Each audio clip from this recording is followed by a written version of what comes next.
Hey everyone, Eric Watson here, freelance writer, player of games, writer of words, recorder of videos, and online role-playing aficionado.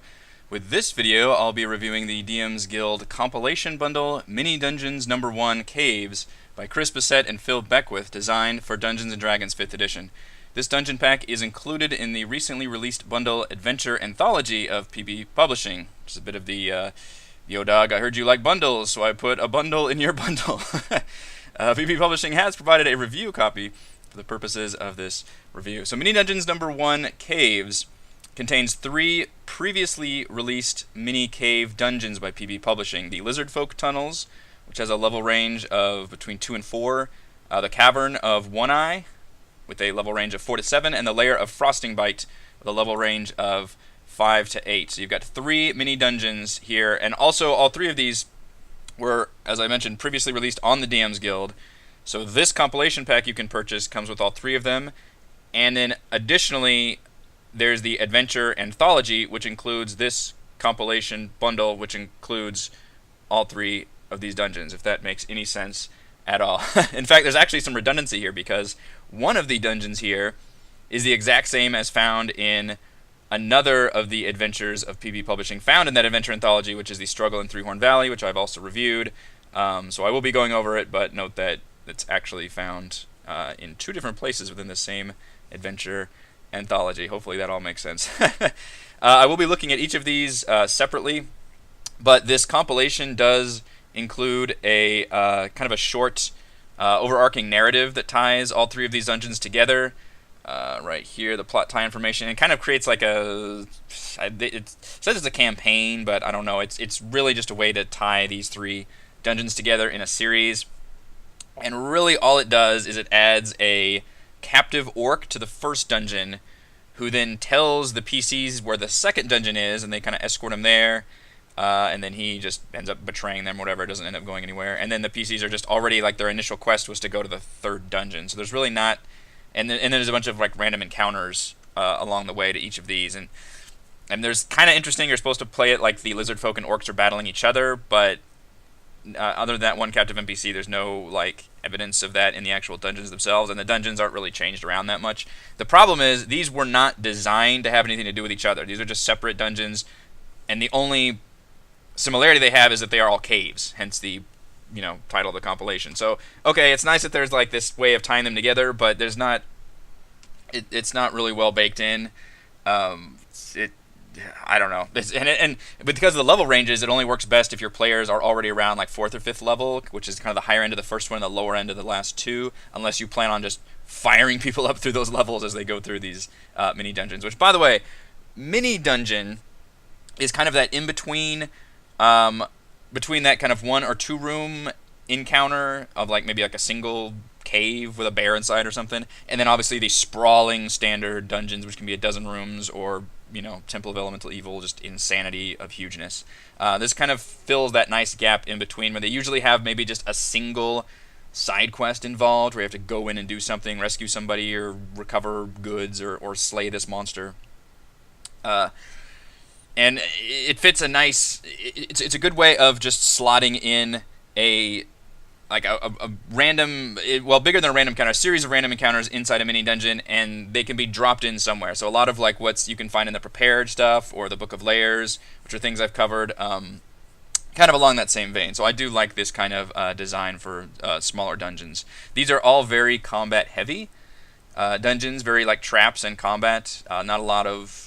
role-playing involved, but they are just more standardized dungeons.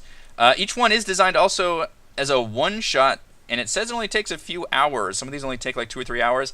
I'm calling BS on that. Like, any kind of combat in D&D 5th edition is going to take a while. I mean, one of these ends with a white dragon battle. That's got to take at least an hour by itself. So I can't imagine doing... I mean, and I'm just, I have not played any of these, so I can't say for sure, but it doesn't seem like you would be able to play these in 2 to 3 hours. Alright, so let's go to mini dungeon number 1, which is the Lizard Folk Tunnels. So again, this one you will find in the Struggle in Three-Horn Valley adventure, also by PB Publishing, and also included in the Adventure Anthology. It's just one of the areas within that island adventure. Here, it's the weakest dungeon of the bunch by far. I didn't really call it out in the Struggling Through Horn Valley review because there was so much content there that having just kind of a standard room-to-room battle dungeon was fine. But here, when it's standing on its own, there's just not a lot going for it. So the initial hook is there's a hysterical woman outside of the caves. Her husband's been murdered by a bunch of lizard folk, and her children have been dragged off to the nearby caves. So it's a rescue mission.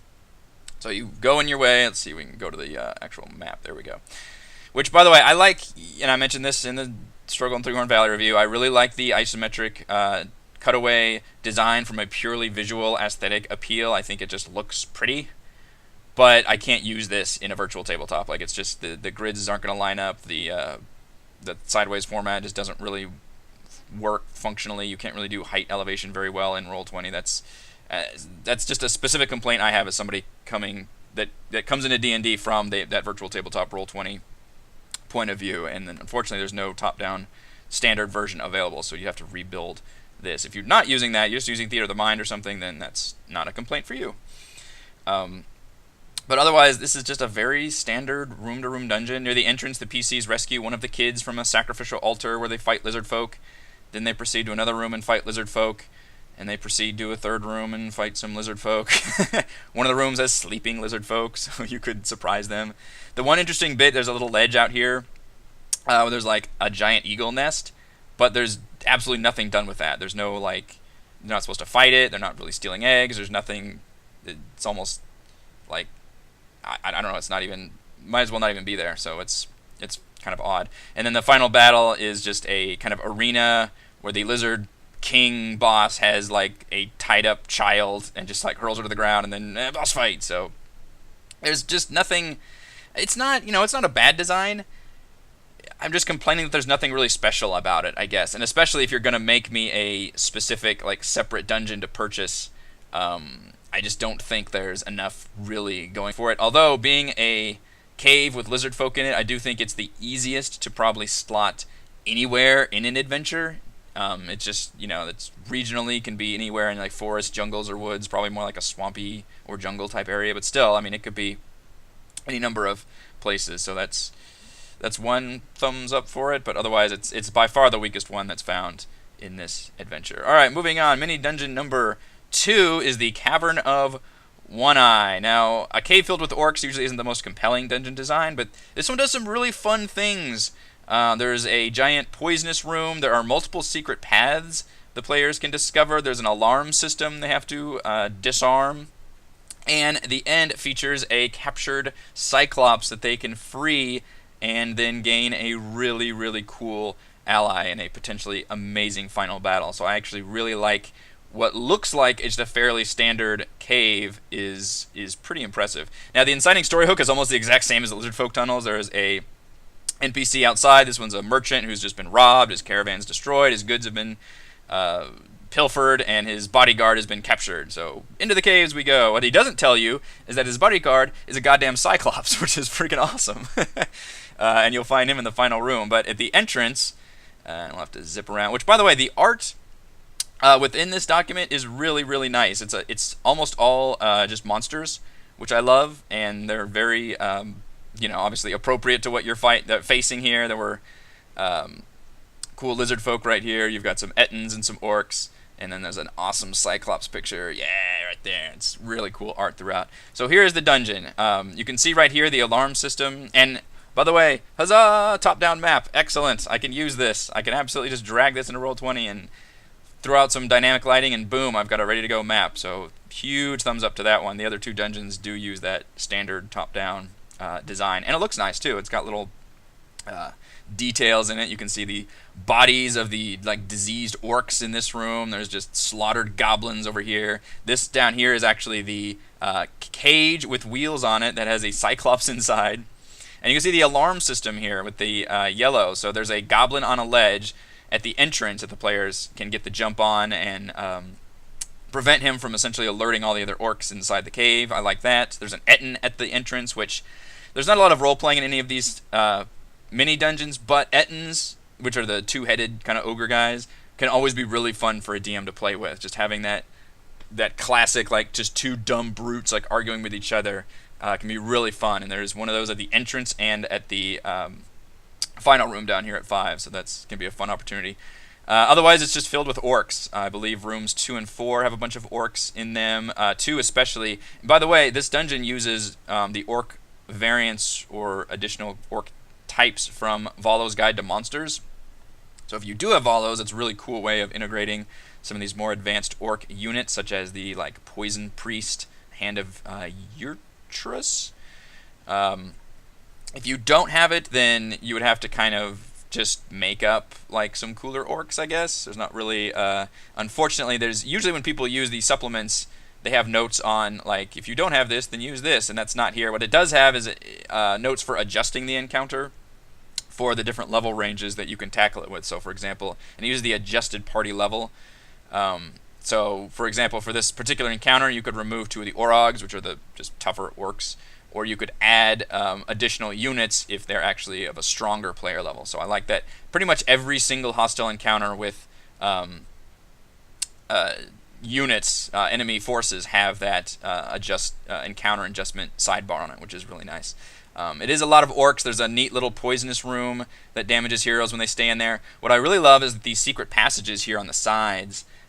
This one especially on the left side, there's a ledge here where they can overlook what's happening in Area 4, as well as go all the way down to the final room, and there's only a little hole, but they can use that hole to peek in and get an entire lay of the land. So I really love that this dungeon gives players a lot of options to explore tactically and even have a stealthy approach, or at least get as much information as possible to then plan a really cool approach to bring these battles into their advantage, which is a nice way of rewarding players rather than just making them go room to room, fighting things constantly like the Lizard Folk Tunnels did, and instead offer them multiple paths. You can see there's a central path, but there's branching off. The secret passages are pretty easy to find, and they can offer some really neat options for how players want to tackle that final area. The final boss is actually asleep in the back room. He's just one of the orc variants from Volos. So like a sneaky rogue could even like pick the lock of the Cyclops and just let him go nuts. I think initially he's actually hostile to everybody. He's just super pissed off, but the players have the choice of just rolling a like persuasion check to calm him down, and then he'll just grab a nearby axe, fucking go to town, which is really pretty cool. So I do like this design in what is otherwise, it just looks like a pretty standard cave design, but there's a lot of neat things happening in here that uses orcs in a neat way, and a friggin' Cyclops ally, which I love. Alright, dungeon number 3 is the Lair of Frosting Bite. Now this one is by far the coolest dungeon here, but is also the most difficult to just drop in somewhere in your campaign, because it does require a snowy, mountainous region that your players are in, which it would fit really well with like Tyranny of Dragons, or maybe some parts of Storm King's Thunder, or any area where your players are in kind of the snowy mountains. But the initial hook is slightly less heroic. There is just a nearby town is like a farmer whose livestock is going missing, and they follow the tracks, and it leads the players to a abandoned mine shaft that they have to descend down. And this mine shaft is amazing. It's a really cool design. I'm skipping ahead so we can get to the map. Here we go.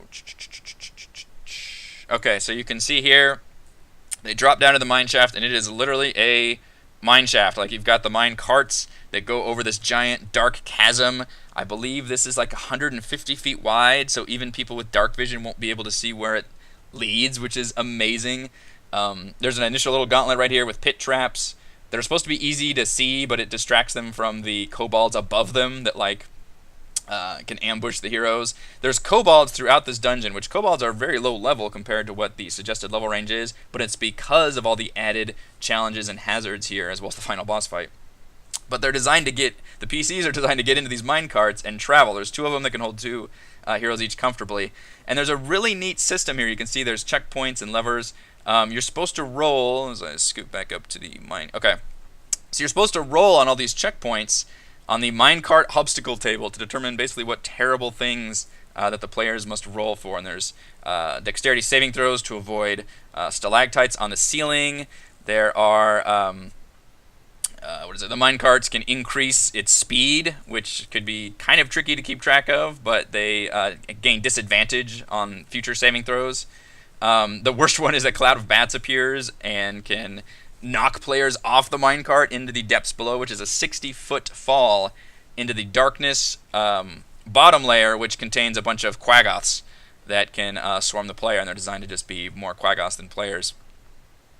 You can see the entire bottom end here is beneath that one, but that's really nifty. And there's one moment where the top mine cart drifts up to this north end, crashes, and drops everyone down to the bottom. And the only way to prevent that is to grab and pull this lever as they go speeding past. That is awesome. I love that. That is such a cool moment. And I love the way you roll initiative, and you have to do it round by round. So you're going through this tricky scenario. There's kobolds on the ledges that are like shooting at you the whole time. Just a really, really neat, challenging moment full of combat and skill checks and splitting the party possibly in a dangerous way and just fucking up everything that's going on. I absolutely love this scenario. It's such a neat idea. And it's a neat way of making kobolds more challenging and just a huge pain in the ass, is creating this giant environmental hazard.